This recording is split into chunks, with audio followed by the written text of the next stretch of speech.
Então, Apocalipse 16, versículo 12. Derramou o sexto a sua taça sobre o grande rio Eufrates, cujas águas secaram, para que se preparasse o caminho dos reis que vem do lado do nascimento do sol. Então vi sair da boca do dragão, da boca da besta e da boca do falso profeta, 3 espíritos imundos semelhantes a rãs, porque eles são espíritos de demônios, operadores de sinais, e se dirigem aos reis do mundo inteiro com o fim de ajuntá-los para a peleja do grande dia do Deus Todo-Poderoso. Eis que venho como vem o ladrão. Bem-aventurado aquele que vigia e guarda as suas vestes, para que não ande nu e não se veja a sua vergonha. Então os ajuntaram no lugar que em hebraico se chama Armagedon. Então derramou o 7º anjo a sua taça pelo ar, e saiu grande voz do santuário, do lado do trono, dizendo: Feito está. E sobrevieram relâmpagos, vozes e trovões. E ocorreu grande terremoto, como nunca houve igual desde que há gente sobre a terra. Tal foi o terremoto forte e grande. E a grande cidade se dividiu em 3 partes, e caíram as cidades das nações. E lembrou-se Deus da grande Babilônia, para dar-lhe o cálice do vinho do furor da sua ira. Todas as ilhas fugiram, e os montes não foram achados. Também desabou do céu sobre os homens grande saraivada, com pedras que pesavam cerca de 1 talento. E por causa do flagelo da chuva de pedras, os homens blasfemaram de Deus, porquanto o seu flagelo era sobremodo grande. Amém. Essa parte aqui a gente já viu semana passada, a gente vai só repetir aqui. Então o 6º flagelo está aí na tela, Apocalipse 16, 12. E o 6º anjo derramou a sua taça sobre o grande rio Eufrates, e a sua água secou-se, para que se preparasse o caminho dos reis do Oriente. Semana passada a gente falou sobre esse rio Eufrates. Ele pode ter um caráter literal, mas pode também ter um caráter simbólico. A gente até citou uma das interpretações ali sobre esse simbolismo do rio Eufrates. Eu particularmente eu acredito que ele não é simbólico, ele é literal. Esse rio vai se secar de fato para que os exércitos ali, apoiadores do anticristo, eles possam entrar na Palestina, vindos, né, do Oriente, como a gente viu. Então a gente trouxe alguns textos. Esse aqui é o 6º flagelo então, ou a 6ª taça, o rio Eufrates se seca. Comentamos um pouquinho sobre ele. Aqui a gente está só repetindo, né, relembrando. Eu trouxe um mapinha para a gente dar uma olhada, onde fica o Eufrates, o Tigre ali. Aqui o mapa, aquela foto aérea, o rio quase seco aqui em 1999. Aqui é uma foto de satélite, bem mais antiga. Uma parte do rio seco. A gente chegou aqui no versículo 13, como eu mencionei anteriormente. É um parênteses, falando aqui dos 13 espíritos imundos. E aí está o versículo 13, da boca do dragão, da boca da besta e do falso profeta, saem 3 espíritos imundos semelhantes a rãs. Um dos autores coloca que esses espíritos imundos vão usar embaixadores para saírem pelo mundo, né, pelo mundo todo ali, a congregarem as nações para a batalha contra o Cordeiro. Falamos um pouquinho dos espíritos imundos, trouxemos alguns textos, falamos sobre eles também. Chegamos no versículo 14, que foi o último que nós vimos semana passada. Eles são espíritos de demônios que fazem prodígios, os quais vão ao encontro dos reis de todo o mundo para os congregar para a batalha, naquele grande dia do Deus Todo-Poderoso. Falamos um pouquinho sobre esses espíritos de demônios também, trouxemos os comentaristas, trouxemos referências bíblicas também, comentamos a respeito. Falamos sobre os reis de todo o mundo. Falamos também da batalha do grande dia do Deus Todo-Poderoso, que é a batalha do Armagedon, no final da grande tribulação. E foi aqui exatamente que nós paramos e vamos reiniciar na noite de hoje. Apocalipse 16, 15. Ele diz, eis que venho como vem o ladrão. Bem-aventurado aquele que vigia e guarda as suas vestes para que não ande nu e não se veja a sua vergonha. Quero começar então com os autores. Venho como ladrão. Refere-se ao fato de que o anticristo teve tanto êxito na sua propaganda que poucos no mundo estarão realmente esperando a vinda de Cristo. Bem-aventurado que vigia e guarda as suas vestes.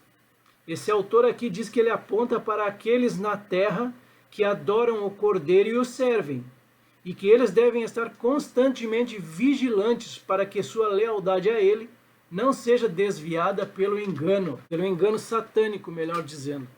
Suas vergonhas. Então, cada texto que eu estou lendo é referente a esse versículo 15. Refere-se a estar nu no julgamento de Deus e sofrer as consequências na segunda vinda, ou até mesmo antes desse acontecimento. Então, sobre isso, vigilância, vem como ladrão. 1 Tessalonicenses, capítulo 5, versículo 2 ao 4. A vinda do Senhor é certa e repentina, e, portanto, a necessidade de vigilância. Diz assim o texto, porque vós mesmos sabeis muito bem que o dia do Senhor virá como ladrão de noite. Pois que quando disserem a paz e segurança, então lhe sobrevirá repentina destruição, como as dores de parto, aquela que está grávida, e de modo nenhum escaparão. Mas vós, irmãos, já não estáis em trevas, para que aquele dia vos surpreenda como um ladrão. Apocalipse capítulo 3, versículos 13 e 4.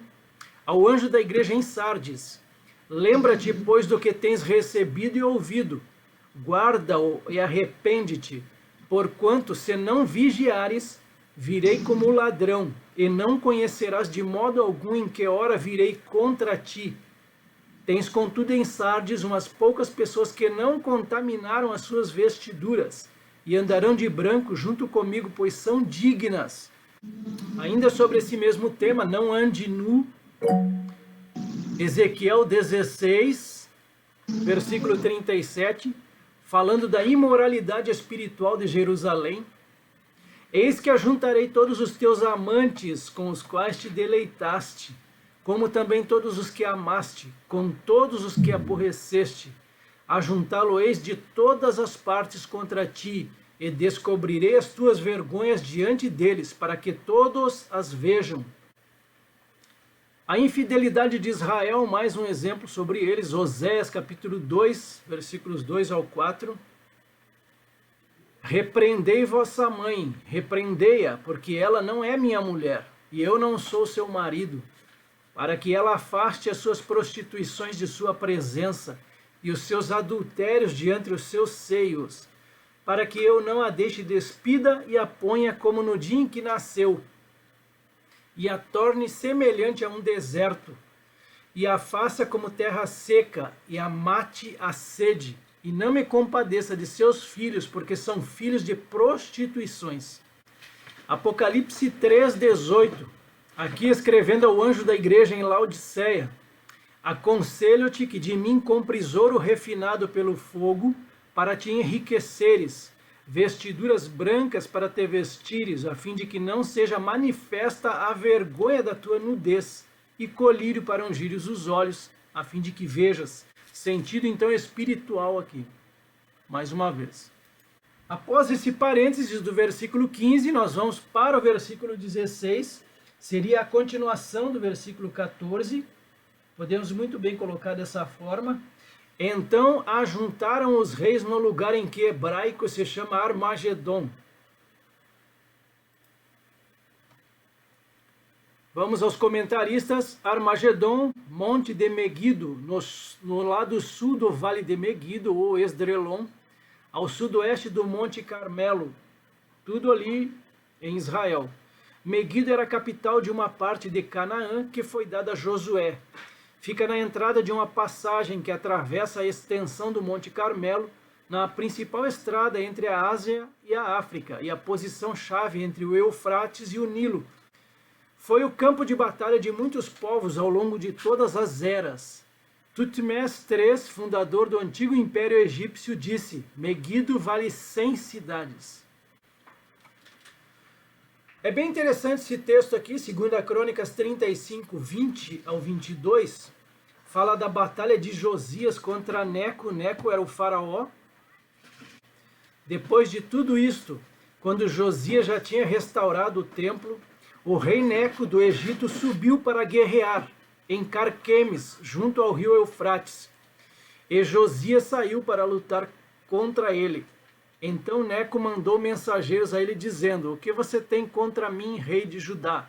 Não venham contra você desta vez, mas contra o reino com o qual estou em guerra. E Deus disse que me apressasse. Pare de se opor a Deus que está comigo, para que ele não o destrua. Mas Josias não voltou atrás, pelo contrário, se disfarçou para lutar contra ele. Não deu ouvidos às palavras que Neco lhe havia falado da parte de Deus e foi lutar no vale de Megido. Armagedon refere-se a um lugar literal onde acontecerá uma batalha literal. É o monte de Megido, que se eleva na planície de Esdraelon, ou seja, o vale de Megido. Então o sétimo anjo derramou a sua taça pelo ar, e uma voz forte saiu do santuário, do lado do trono, dizendo: Está feito.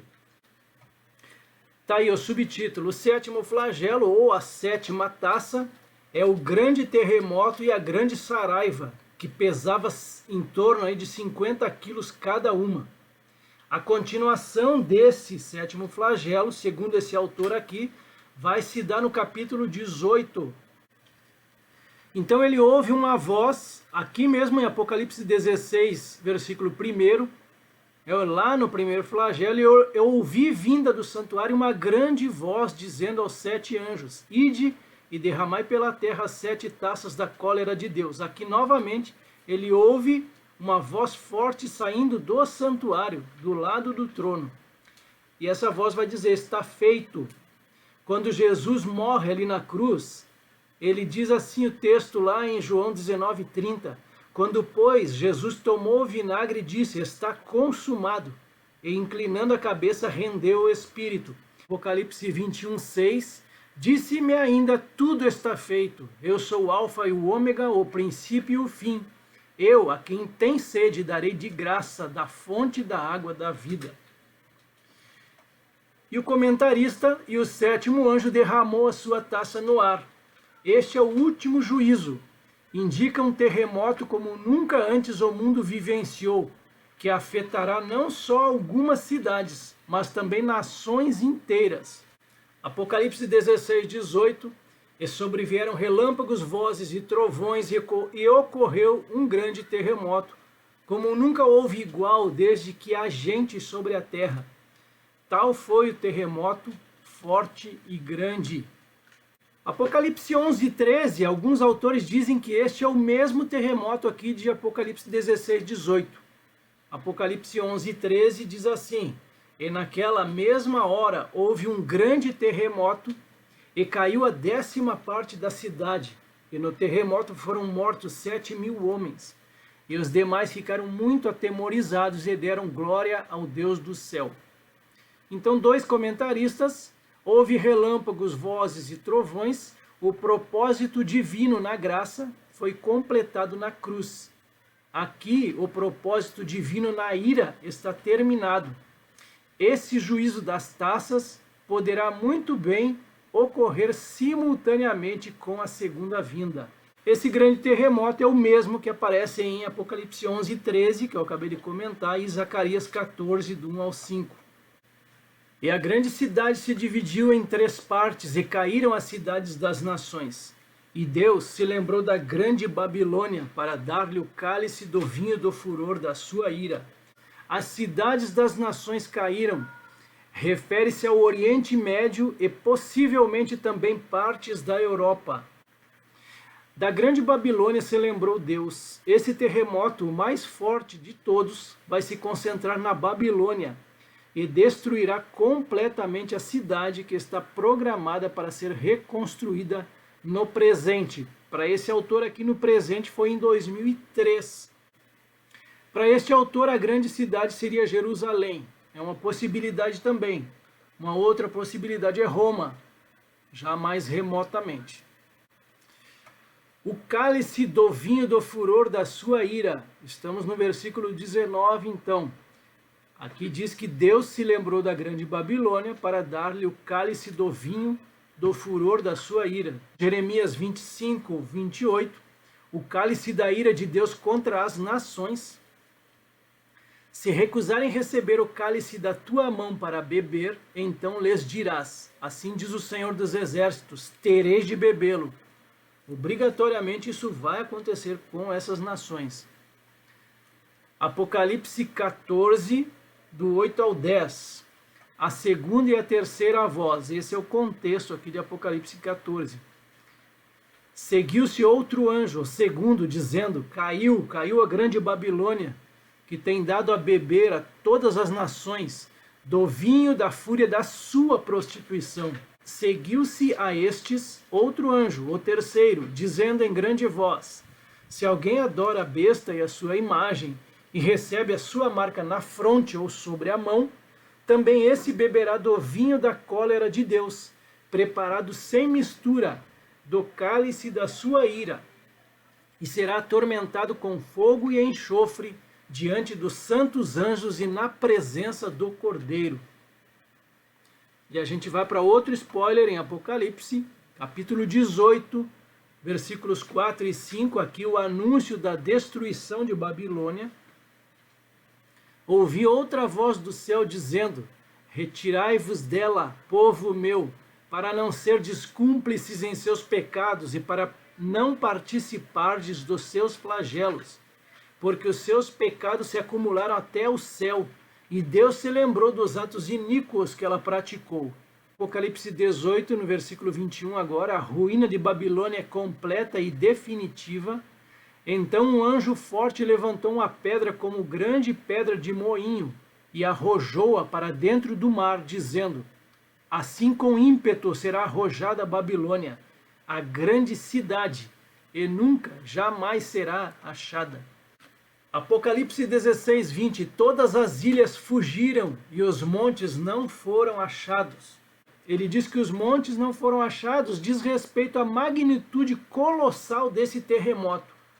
Mas eu coloco aqui, ó, ilhas e montes em sentido figurado, sentido simbólico, eu quero dizer, ilhas e montes em sentido literal. Vejam o que diz aqui Isaías capítulo 2, versículos 12 ao 15. O dia do Senhor será contra nações, reinos e poderosos inimigos. E é por isso que eu trago essas ilhas e montes em sentido figurado. Vejam o texto, o que diz. Porque o dia do Senhor dos Exércitos será contra todos os orgulhosos e arrogantes, e contra todos os que se exaltam, para que sejam humilhados. E aí ele fala, contra todos os cedros do Líbano, altos e imponentes, e contra todos os carvalhos de Bazã, contra todos os montes altos, e contra todas as colinas elevadas, contra toda torre alta, e contra toda muralha firme. Então aqui fala de poderosos inimigos. Há um sentido figurado para isso. Apocalipse 17, 9 e 10, falando aqui dos reinos. Aqui está a mente que tem sabedoria. As 7 cabeças são 7 montes, nos quais a mulher está sentada. São também 7 reis, dos quais 5 caíram. Um existe e o outro ainda não chegou, e quando chegar tem de durar pouco tempo. Ilhas e montes em sentido literal, será que é? Apocalipse 6, do 12 ao 17, o 6º selo é aberto. Vi quando o Cordeiro quebrou o 6º selo. Houve um grande terremoto, o sol se tornou negro como pano de saco feito de crina. A lua ficou toda vermelha como sangue. As estrelas do céu caíram sobre a terra, como a figueira deixa cair os seus figos verdes, quando sacudida por um vento forte. E o céu recolheu-se como um pergaminho quando se enrola. Então todos os montes e as ilhas foram movidos do seu lugar. Apocalipse 16, 21. Também desabou do céu sobre as pessoas uma grande chuva de granizo, com pedras que pesavam mais de 30 quilos.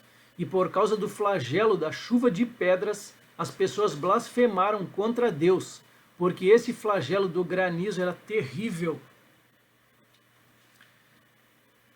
Essas pedras do peso de 1 talento, cerca de 45 quilos, bem se pode imaginar o dano que elas causarão. E os homens blasfemaram de Deus. Mais uma vez, aqueles no reino da besta saberão que essa praga é de Deus, mas em vez de se arrependerem, continuarão a blasfemar dele. O primeiro autor aqui e mais um abaixo, as pedras do peso de 1 talento, aproximadamente 50 quilos. Chuva de pedras é a 7ª praga no Egito. Êxodo 9, do 23 ao 26.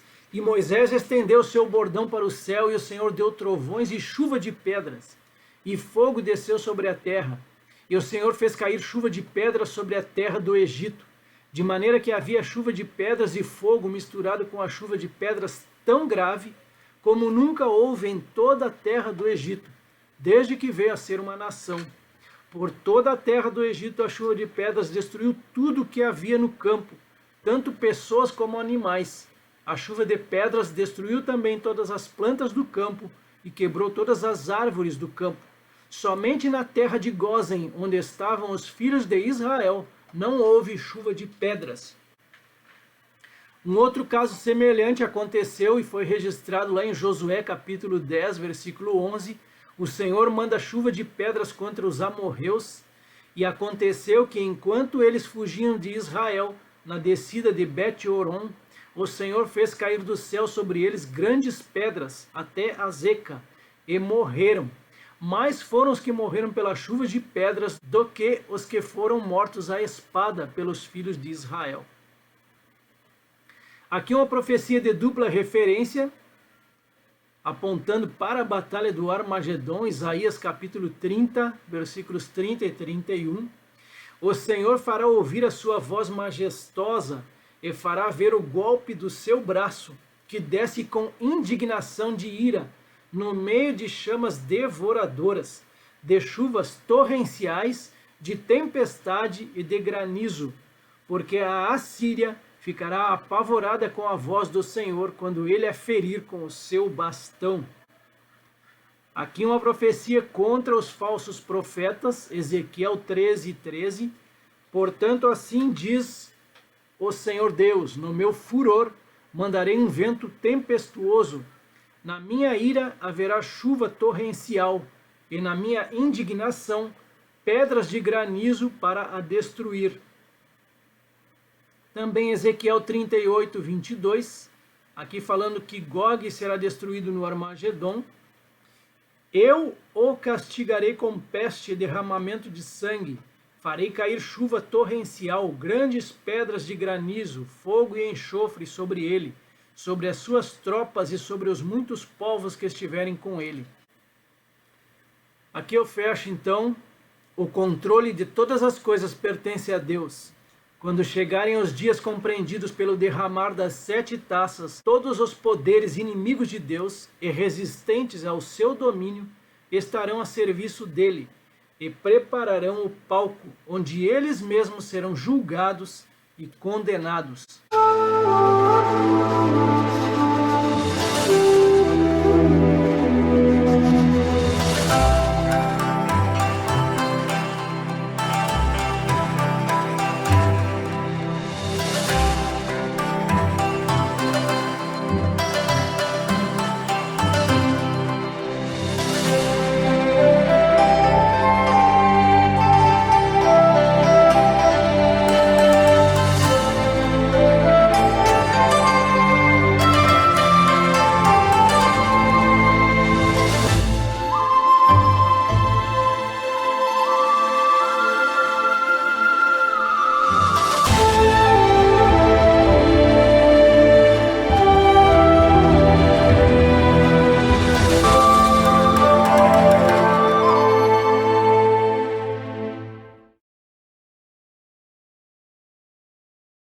Um dos comentaristas falou, né, o êxito na propaganda do anticristo, né, que ele vai ter muito êxito em fazer sua propaganda.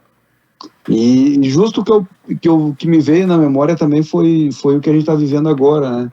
Eu tenho pessoas no meu telefone, na agenda ali, tem uma senhora que até eu nem conheço ela pessoalmente, mas eu estava na minha agenda ali por algum motivo, e ela postou várias coisas do Lula, nunca falei nada, eu dava uma olhada ali e não falava nada. Aí um dia ela postou, sou cristã, voto em Lula e daí? Aí eu não me aguentei, aí eu tive que falar, não me aguentei. Enfim, me bloqueou no WhatsApp. Mas é isso mesmo, Helder, as pessoas, elas são enganadas facilmente, né? E são cristãs, ou seja, deveriam defender uma agenda, né, mais conservadora e não ir na propaganda, no diz que, no que a mídia fala e bate tanto em cima do Bolsonaro e que é isso, que é aquilo outro, e as pessoas compram aquilo como verdade e aceitam a agenda do anticristo como se fosse melhor do que o Bolsonaro, que ele é um grosso, ele fala, ele é um tosco. Ou seja, não tem nem, ela não teve nem repertório para discutir comigo, para debater comigo, ela me bloqueou. E aí, lá no Nordeste mesmo, eu tive agora, é incrível, tem ruas inteiras com bandeira do Lula. uhum, É muito triste uhum, o que a gente está vendo agora, muito triste mesmo. é. Eu espero que, eu creio no agir de Deus. Agora, se esse homem ganhar, eu só posso entender que é juízo, é a vontade permissiva do Senhor, para a gente ver coisa pior ainda se chegar mais perto dele. Já é a preparação, já, né? Eu acredito. E vigiar, né? O segundo ponto que se alertou também, né? Depois da propaganda, o vigiar é o que eu tinha notado aqui também. E é isso, não cair na propaganda, nas falácias, né? Da mídia, que a mídia está a serviço do anticristo, desejar e vigiar. Vigiar como se fosse hoje a volta de Jesus. Então, Apocalipse, capítulo 17, do 1 ao 6. Veio um dos 7 anjos que tem as 7 taças e falou comigo, dizendo: Vem, mostrar-te-ei o julgamento da grande meretriz que se acha sentada sobre muitas águas, com quem se prostituíram os reis da terra, e com o vinho de sua devassidão foi que se embebedaram os que habitam na terra. Transportou-me o anjo em espírito a um deserto, e vi uma mulher montada numa besta escarlate, besta repleta de nomes de blasfêmia, com 7 cabeças e 10 chifres. Achava-se a mulher vestida de púrpura e de escarlata, adornada de ouro, de pedras preciosas e de pérolas, tendo na mão um cálice de ouro transbordante de abominações e com as imundícias da sua prostituição. Na sua fronte achava-se escrito um nome, um mistério: Babilônia, a Grande, a mãe das meretrizes e das abominações da terra. Então vi a mulher embriagada com o sangue dos santos e com o sangue das testemunhas de Jesus. E quando a vi, admirei-me com grande espanto. Amém? Até aqui hoje. Parênteses, capítulo 17, praticamente todo ele vai até o versículo 17, esse parênteses. Então aqui a grande prostituta. Começamos com os comentaristas. Em Apocalipse 16, 17 já foi dado o anúncio da queda de Babilônia. O capítulo 17 se detém na descrição daquela que foi e será a grande prostituta, até que seja julgada e destruída. O capítulo 18 se ocupa dos pormenores da queda e destruição dela, bem como das suas consequências para os habitantes da terra.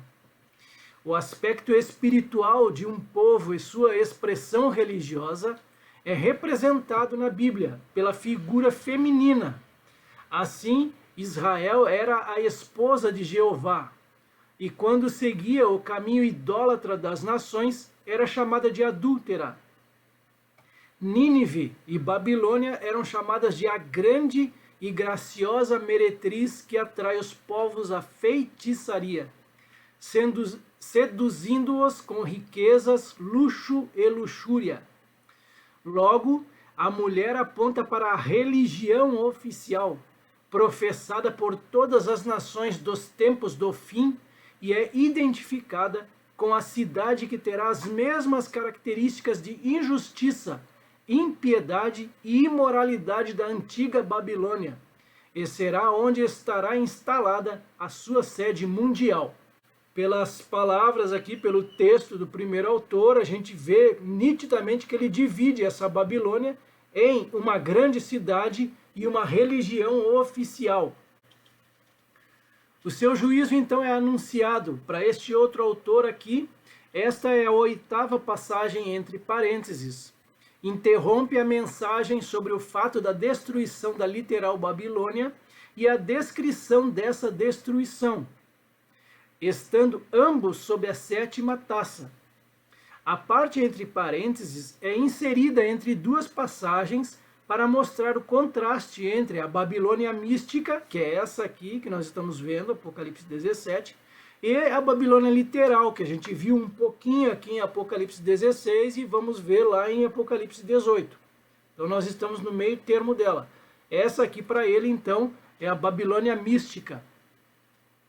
É uma passagem estranha em termos de tema e deve ser reconhecida como um parênteses em que se explica o mistério da grande prostituta e da besta que a traz. Ela está montada numa besta. O tempo do cumprimento se dá no meio da 70ª semana de Daniel, como está claro no fato de que os 10 reis dão seu poder à besta neste momento e se voltam contra a grande prostituta para destruí-la, para que a adoração à besta de Apocalipse 13 possa ser estabelecida. E veio um dos 7 anjos que tem as 7 taças e falou comigo, dizendo: Vem, mostrar-te-ei o julgamento da grande meretriz que se acha sentada sobre muitas águas. O mistério da mulher. A meretriz do capítulo 17 pode e deve ser identificada com o sistema religioso que desde sempre se opõe ao povo de Deus. Porém, jamais deve ser confundida com a igreja visível, pois esta foi edificada por Jesus e será sustentada por ele, mesmo depois que os fiéis forem arrebatados. Ela não se transmutará em meretriz, mas deixará de existir quando se extinguirem os motivos para sua existência. Então ele fala aqui de julgamento, mostrar-te-ei o julgamento da grande meretriz. Entre parênteses eu coloquei aqui, ó, Babilônia mística. É o aspecto religioso da cidade de Babilônia. A queda da Babilônia é descrita lá em Jeremias 51:6. Fugi do meio da Babilônia e cada um salve a sua vida. Não pereçais na sua maldade, porque é tempo da vingança do Senhor. Ele lhe dará a sua paga. Apocalipse 16:19, acabamos de estudar, versículo anterior, o capítulo anterior. A destruição de Babilônia, e a grande cidade se dividiu em 3 partes, e caíram as cidades das nações. E lembrou-se Deus da grande Babilônia para dar-lhe o cálice do vinho do furor da sua ira. Aqui falando no caso da cidade, destruição da cidade de Babilônia. Mais um spoiler, Apocalipse 18:8. Aqui o anúncio da queda de Babilônia também. Por isso em um só dia sobrevirão os seus flagelos, morte, pranto e fome, e será consumida no fogo, porque poderoso é o Senhor Deus que a julgou. Apocalipse 19:1 e 2, o júbilo no céu, também é um spoiler. Depois destas coisas ouvi no céu uma como grande voz de numerosa multidão, dizendo: Aleluia! A salvação e a glória e o poder são do nosso Deus, porquanto verdadeiros e justos são os seus juízos, pois julgou a grande meretriz que corrompia a terra com a sua prostituição, e das mãos dela vingou o sangue dos seus servos. O julgamento e a redenção de Jerusalém, Isaías 1:21, como se fez prostituta a cidade fiel, ela que estava cheia de retidão, A justiça habitava nela, mas agora homicidas. Falando de Jerusalém aqui, a gente traz muito exemplo disso. Aqui uma profecia contra Tiro, Isaías 23, 17, 18. Porque será no fim de 70 anos que o Senhor visitará a Tiro, e ela tornará sua ganância de prostituta, e prostituir-se-á com todos os reinos que há sobre a face da terra, e o seu comércio e a sua ganância de prostituta serão consagrados ao Senhor. Não se entesourará nem se fechará, mas o seu comércio será para os que habitam perante o Senhor, para que comam até se saciarem e tenham vestimenta durável. Aqui mais uma vez condenada a idolatria de Israel, mas chegai-vos aqui vós, os filhos da agoureira, descendência adulterina e de prostituição. A área de influência dela, prosseguindo aqui com o mesmo autor anterior, a mulher assentada sobre muitas águas. Não é preciso que façamos identificação geográfica das muitas águas, pois o anjo disse a João que elas são povos e multidões e nações e línguas, sobre os quais a mulher exerce fascínio, influência e autoridade. Mais um autor. Vem. Quem fala, o anjo de 19:1, era claramente um homem remido, pois quando ele terminou de mostrar o Apocalipse, João caiu diante dele para adorá-lo, e lhe foi dito que ele era um profeta e um irmão. Falando sobre a grande prostituta, refere-se a todas as religiões do mundo. Aqui ele amplia, né? Ele coloca aqui, ó, todas as religiões do mundo que sempre existiram, que foram delineadas pelos homens como substitutos de Jesus Cristo e ele crucificado. O caminho de Deus é só Cristo e ele crucificado. E também as muitas águas são um símbolo para multidões de pessoas. Jeremias 3:8, o adultério de Israel, mais uma vez. E vi que, por causa de tudo isto, por ter cometido adultério, a rebelde Israel, a despedi e lhe dei a sua carta de divórcio, que a aleivosa Judá, sua irmã, não temeu, mas se foi e também ela mesma se prostituiu. Vejam que é um caráter de fato espiritual, né? Aqui falando sobre Nínive, Naum capítulo 3, versículo 4, por causa da multidão dos pecados da meretriz muito graciosa, da mestra das feitiçarias, que vendeu as nações com as suas fornicações e as famílias pelas suas feitiçarias. E ela está sentada sobre muitas águas. Falando sobre a queda da Babilônia, em Jeremias 51:13, ó tu que habitas sobre muitas águas, rica de tesouros, chegou o teu fim, a medida da tua avareza. O significado das muitas águas, para deixar bem claro isso, Apocalipse 17:15, aqui mesmo nesse capítulo, falou-me ainda, as águas que viste, onde a meretriz está assentada, são povos, multidões, nações e línguas. Esse autor aqui é bem interessante que ele traz, ele fala então, dentro desse versículo primeiro, sobre esse mistério, a Babilônia. Então ele diz o seguinte, ó, 13 provas de que a prostituta é um sistema religioso. Vamos a elas então. Prostituir-se em uma linguagem simbólica se refere à prostituição religiosa e à idolatria.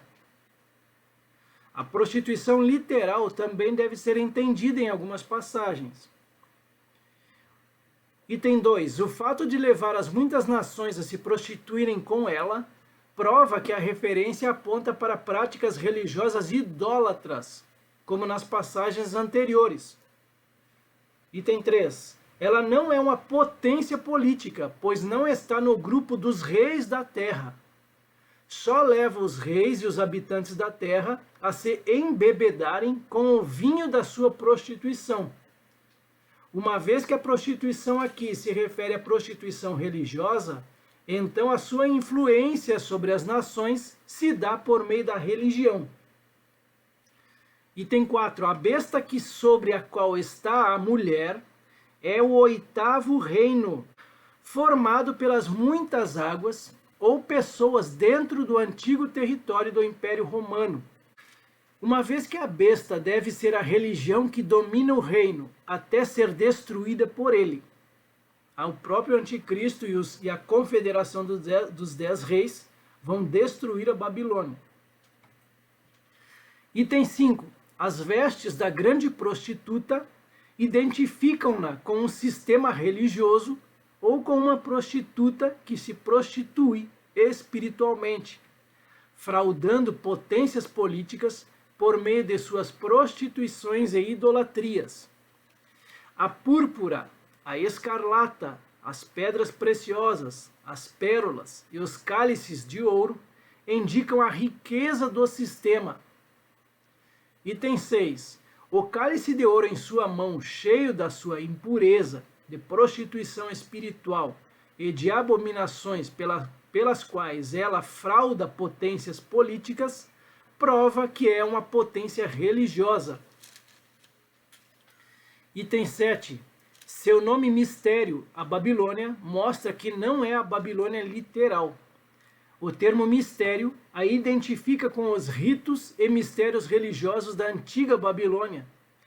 De acordo com The Two Babylons, as duas Babilônias, de Hislop, que cita 260 fontes, o antigo culto babilônico, que começou por Nimrod e sua rainha Semiramis, espalhou-se entre as nações. Os objetos de adoração eram o Supremo Pai, a mulher encarnada ou a rainha do céu e seu filho. O culto invocava a sabedoria superior e os segredos mais divinos.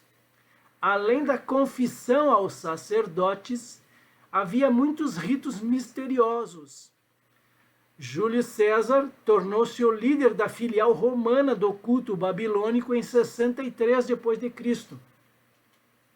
Outros imperadores ocuparam o ofício até 376 d.C., quando o imperador Gratiano, por razões cristãs, o recusou, porque viu que o babilonismo era idólatra. Damasus, bispo da igreja cristã em Roma, foi eleito líder em 378 d.C.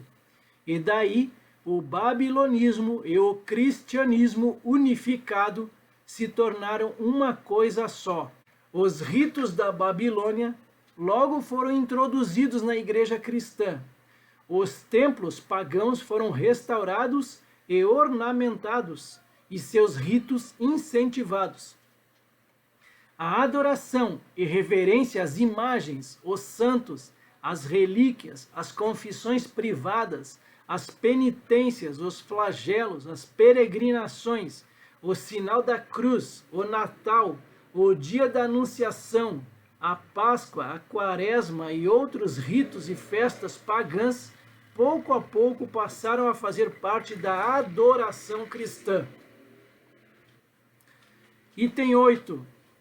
O nome mãe das prostituições identifica a prostituta como um sistema religioso. As prostitutas referem-se a muitas filiais que se espalharam dela e se tornaram tão apóstatas quanto a grande prostituta propriamente dita. Ela é um símbolo das religiões apóstatas, se unindo após o arrebatamento da igreja, para dominar os 10 reinos do Império Romano renovado, até o anticristo vir para exercer poder absoluto sobre os 10 reinos no meio da 70ª semana de Daniel. Item 9. O nome mãe das abominações da terra a identifica como um sistema religioso que estimula e tolera todas as abominações que acompanham a idolatria e a prostituição espiritual. O termo abominações é usado muitas vezes para referir-se à idolatria e às prostituições associadas à adoração pagã. A grande prostituta da futura tribulação será a mãe das abominações aos olhos de Deus, porque excederá todas as outras em termos de perversidade. Item 10. A sua embriaguez, embebedando-se com o sangue dos mártires de Jesus, prova, sem sombra de dúvida, que é uma instituição religiosa. Somente a religião matou os mártires de Jesus em todas as eras. Os governos cumpriram os ditames dos líderes religiosos, matando de fato os santos por causa da religião. Embora esta profecia fale da futura embriaguez da Babilônia mística após o arrebatamento da igreja, quem dentre nós não sabe do martírio de 200 milhões de pessoas no passado, porque não se conformaram com a religião organizada? 5 classes que martirizaram os santos. Aqui vou falar rapidamente. Os judeus são um, os pagãos do antigo Império Romano também, os maometanos mataram e continuam matando até hoje, né, os islâmicos radicais, os gregos católicos também e os católicos romanos. Então ele diz que o martírio dos santos novamente será restabelecido no antigo território do Império Romano, entre o arrebatamento e o segundo advento. Nos primeiros 3 anos e meio da 70ª semana de Daniel, a grande prostituta matará os santos de Jesus. No meio da semana, quando o anticristo vier para exercer poder sobre os 10 reinos, a grande prostituta será destruída e os cristãos serão martirizados pela besta e pelos 10 reis até o segundo advento. 11. O ódio e a destruição da grande prostituta pelos 10 reinos dentro do território do Império Romano provam que ela foi um sistema religioso que os dominou até que se cansassem dela e entregassem o poder que tinham ao anticristo. Voltam-se contra a grande prostituta e a destroem para que o anticristo possa estabelecer a adoração à besta nos últimos 3 anos e meio. 12. A mulher está assentada sobre a própria besta e não sobre as cabeças e os chifres sucessivamente. As 7 cabeças e os 10 chifres na besta pertencem ao anticristo. E é neste único sentido que ela domina as cabeças. Uma vez que a besta é o 8º império mundial, está claro que está separada do império e só tiraniza ou domina os povos desse império. O que poderia ser, senão uma religião? Ele pergunta. E o 13º e último item, a explicação angélica da grande prostituta, que é um sistema religioso, que reina espiritualmente sobre reis. O grego diz, e a mulher que viste a grande cidade, que tem um reino sobre os reis da terra. Ela tem um reino dentro dos reinos, e sobre eles. Deve ser um sistema religioso dentro do antigo território do Império Romano, um sistema cuja sede está em uma grande cidade, e um sistema que tem um reino religioso, ou que reina sobre os reis da terra. E eu fecho essa exposição aqui. Devemos reconhecer no símbolo 2 coisas: um grande sistema religioso e uma grande cidade onde ela tem sede. A grande prostituta terá poder sobre seus leais súditos, não por meio de forças militares superiores, mas pelos enganos de sua prostituição espiritual e abominações. Eu não lembro ter visto na Bíblia palavras em caixa alta, em maiúscula. E aqui no 17:5, quando ele fala do nome, né, que estava escrito um nome na sua fronte, ele coloca Babilônia a Grande, a mãe das meretrizes e das abominações da terra. Todas essas frases, essas palavras em caixa alta. Eu não lembro da Bíblia ter outra passagem com maiúsculas. O nome do Senhor, ele está em maiúsculo no Antigo Testamento, né? A gente ok. Isso, né? Mas dessa forma aqui também. Eu acho que é só aqui que acontece, mas algumas traduções vêm em minúsculo. Outra coisa que eu sempre tive para mim, né? Eu nunca tinha estudado mais a fundo a Bíblia, como a gente fez ano passado em Daniel e agora no Apocalipse. Eu já vejo a Bíblia diferente, eu já leio diferente. E isso que eu acho que é muito bom, né? O grande passo que a gente dá em direção a Cristo e a Deus, né? É entender melhor a Bíblia. E eu sempre tinha comigo que essa meretriz seria, não tinha visto pelo ponto de vista que seria uma religião, e sim seria a imprensa, ou a mídia, ou os meios de comunicação em geral. Porque, voltando ao dia de hoje, né? Para mim é muito nítido isso, como a imprensa ela exerce uma influência hoje, né, pode ser que seja diferente no futuro, quando aconteçam todas essas coisas, Mas hoje a imprensa ela exerce uma influência muito maior que qualquer religião, hoje, né? Você tem o Papa que tá sumidão, desaparecido, não dá as caras para nada, de vez em quando aparece uma frasezinha dele ou outra num jornal aí, né? Passou o Covid desaparecido, agora com guerra na Ucrânia, de vez em quando ele aparece uma frase dele aí, que supostamente é dele, né?